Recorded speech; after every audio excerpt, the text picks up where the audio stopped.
E o que a gente consegue extrair ou perceber, qual lição que a gente consegue perceber nesse momento de anonimato? Quando a gente se afasta, a gente se reclusa, a gente sai fora dos holofotes e vive um íntimo com Deus. Quais foram as maiores lições que você aprendeu nesse período? Olha, foi uma experiência, assim, muito boa, Uhum, onde eu tirei muitas lições.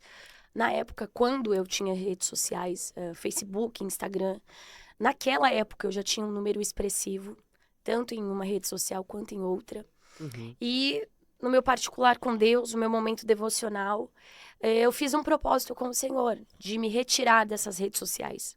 Aquele propósito de entregar a Deus aquilo que mais me doía, né? Aquilo que me custaria algo. E uhum. pensando, eu falei, Senhor, eu vou te entregar as minhas redes sociais. Uma loucura, né? Eu lembro que na época, alguns pastores, amigos ao nosso redor diziam, olha, isso é uma loucura que você fez. Porque existe aquela frase de quem não é visto não é lembrado. Sim, Mas com Deus nem sempre funciona assim, né? Existem momentos em que Deus tem os seus profetas, os homens e mulheres de Deus, as suas flechas, que são usadas por ele no anonimato. Tem muita gente no anonimato aí que ninguém sabe o nome, ninguém viu, e que é usado por Deus tremendamente em lugares, em nações, em geografias que a gente nem imagina. Então, eu confiei no Senhor, porque quem tem uma promessa e confia no Deus que fez a promessa, não se preocupa em aparecer. uau.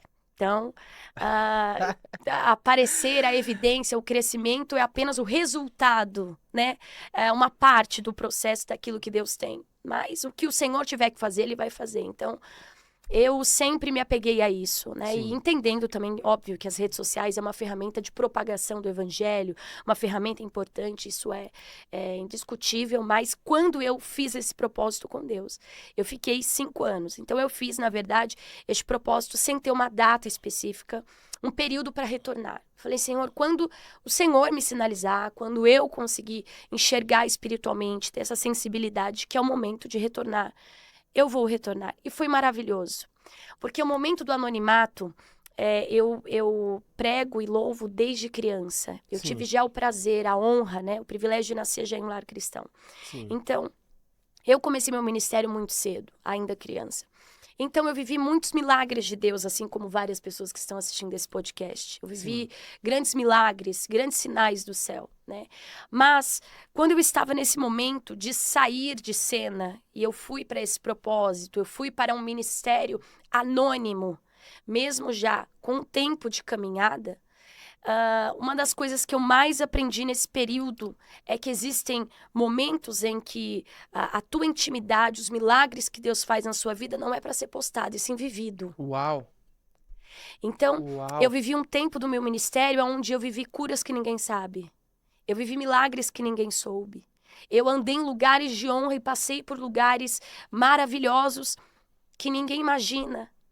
Existem momentos de Deus, existem processos de Deus, existe um tempo de Deus determinado para a nossa vida, para o nosso ministério. Eu acredito porque eu vivi isso. Milagres que eu vivi no Senhor foram poderosos. E eu entendo também, amigo, que existe um tempo determinado para todas as coisas. Isso é óbvio. Nós olhamos e vemos isso na palavra do Senhor. Sim. Então, não há o porquê eu me adiantar em um tempo que pertence a Deus. Não há o porquê eu querer adiantar um processo que o Senhor tem para mim. Então não era naquele tempo, era agora. Oh, meu Não era naquele Deus. momento, era agora. Mais ou menos você imaginar uma analogia rápida, você entregar um carro para uma criança, uma Ferrari para uma criança, é um carro de valor, é algo bom, mas ela ainda não tem capacidade, não tem maturidade para isso. Existem níveis e lugares espirituais, existem crescimentos espirituais, acessos ministeriais que você só tem na hora certa. E quais são os perigos, por exemplo, de acessos de conquistas fora do tempo? A imaturidade. Você se assentar a uma mesa sem maturidade pode te custar muito, cara. Você, não, tem que repetir. Você sentar em uma mesa sem ter maturidade pode te custar Muito muito. caro. Fantástico. Muito caro. Deus tem lugares certos para pessoas certas, mas nós precisamos entender que a maturidade espiritual faz parte da caminhada com Cristo. Então, quanto mais você o conhece, quanto mais você estreita o seu relacionamento com Ele, você vai ficando mais maduro e não mais soberbo. Você, a sua maturidade, ela, a gente pode afirmar então que a sua maturidade, ela pode ser um passo inicial para formar não só o seu caráter, mas também a sua humildade, a sua simplicidade. Sim, sim, porque quanto mais próximo de Cristo você está, mais você percebe o quanto ele era manso, humilde, quanto Cristo era acessível. O quanto ele tinha justamente essa questão de, mesmo sendo Deus, mesmo sendo o cara que todos queriam ver e estar perto, Jesus ele sempre se manteve simples. Imagine, Jesus veio em Fantástico. uma união chamada união hipostática. 100% homem, 100% Deus. 100% homem, 100% Deus. 100% homem, calor, frio, sono, cansaço, alegria, tristeza. 100% Deus, autoridade, unção, poder para fazer aquilo que o homem não pode fazer. Então o ministério de Jesus era completo. Palavra, cura, libertações, ressurreições, milagres. Não faltava nada no ministério de Cristo.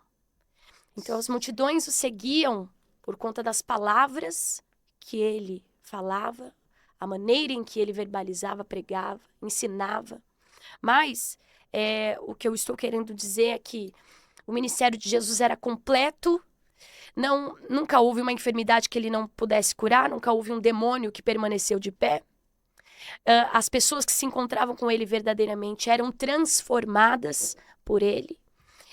Mas você vê no ministério do próprio Cristo, muitas vezes ele se retirando para uma intimidade com o Pai, que não era postada, Meu Deus. não era revelada, Uau. não era mostrada, mas era o momento dele com o Pai. Então, eu vivi um grande amadurecimento.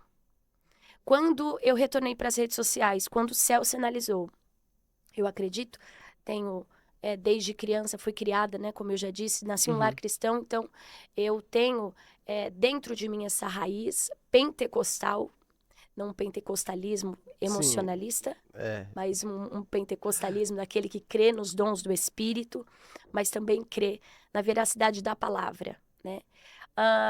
Então, durante esse período, o Senhor começou a sinalizar. Espiritualmente, nós começamos a entender o mover de Deus para esse tempo de retorno. Mas eu resisti muito. Teve muita resistência. Muito. Ah, você não queria voltar? Eu não queria voltar. Não queria voltar. Cara. Eu acho muito interessante, eu já falei isso em outro podcast, em outras oportunidades, mas eu gosto de pontuar isso. Nunca foi o meu objetivo pessoal, individual de vida, ser uma pregadora. Desde criança, eu sempre sonhei em ser uma bailarina. Minha mãe foi bailarina do Bolinha. Ela já dorme no Senhor, descansa no Senhor. E ela era bailarina do Bolinha. E eu, desde criança, sempre gostei. Então, eu nunca tive isso como objetivo. Sim. O meu chamado, o que eu vivo hoje no Senhor, foi uma renúncia que eu tive de abrir mão de um grande sonho que eu tinha para abraçar o sonho do Senhor para mim. Então, o Senhor me deu duas opções. Você quer a sapatilha ou a palavra? Uau. Porque com a sapatilha de balé eu poderia viajar o mundo inteiro fazendo e realizando o meu sonho. Mas com a palavra, o Senhor tem me feito para a sua glória, assim como várias pessoas, homens e mulheres de Deus, alcançar nações. Com a sapatilha eu ganharia talvez algum troféu, medalhas, mas com a palavra você vê almas se rendendo. Uau. Você vê transformação, regeneração de vida. Então eu resisti porque o período em que eu estive nesses 5 anos com Deus, esses 5 anos, não do anonimato, mas em um ministério mais privado, eu não parei. Então, as pessoas sempre me viam fazendo a obra, pregando para lá e para cá. Eu não parei. Quando eu retornei, quando o Senhor começou a usar pessoas como instrumento nas mãos dele para dizer, olha, é o momento de voltar. E eu lembro que uma palavra assim que marcou muito a minha vida, aliás, o homem de Deus que verbalizou, que transmitiu essa palavra profética para mim, é pastor Jacques Balbino, que é assim uma família que nós amamos demais. Deus usou ele para dizer assim, primeiro, o dom não é seu. Primeiro, o dom não é seu. O ministério não é seu. O talento não é seu. Você só é um instrumento.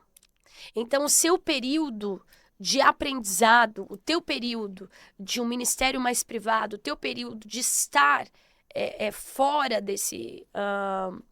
de estar mais inclusa, acabou. Agora Deus está te sinalizando. E aí Deus foi usando outras pessoas, usou um grande amigo nosso também, que ele até trabalha com futebol e a gente nunca imaginou que Deus ia usar assim, uma pessoa de um meio, que foi o Rodrigo Completamente Caldeira, diferente. né, Sim. amor?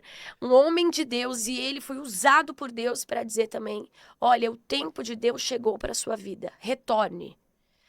E aí eu falei, Senhor, mas retornar, eu tô tão bem aqui, porque quando você sai das redes sociais, primeiro, você vê que tem um mundo, né? Tem tanta coisa para ser vivida, às vezes a gente está em lugares tão especiais e a gente não consegue aproveitar o momento porque fica Sim. preocupado em tirar foto, em gravar vídeo, em mostrar nas redes sociais. Então, esse momento em que eu estive fora, eram momentos que o meu horário rendia mais, o meu dia rendia mais, tudo era mais diferente e colaborou para o meu crescimento, para o meu amadurecimento. Então foi um momento em que Deus me ensinou, Deus aparou as arestas, Deus amadureceu coisas ministeriais em mim. Quando o Senhor sinalizou que era o momento de voltar, eu me senti em Deus preparada para isso. Uau, você teve o start assim de, não, eu realmente agora estou preparada. Aprendi. Aquilo que o Senhor queria me ensinar, eu aprendi. Então, esse retorno para as redes sociais foi muito especial. Óbvio, ser abraçado pelas pessoas, o carinho que as pessoas transmitem para nós, né? Mas também entendendo que a internet é uma terra sem lei. Então, terão pessoas Uhum. que vão te impulsionar, vão te ajudar, vão apoiar e outras que não. E faz parte, as pessoas têm opiniões diferentes e faz parte. Mas esse retorno também foi muito especial.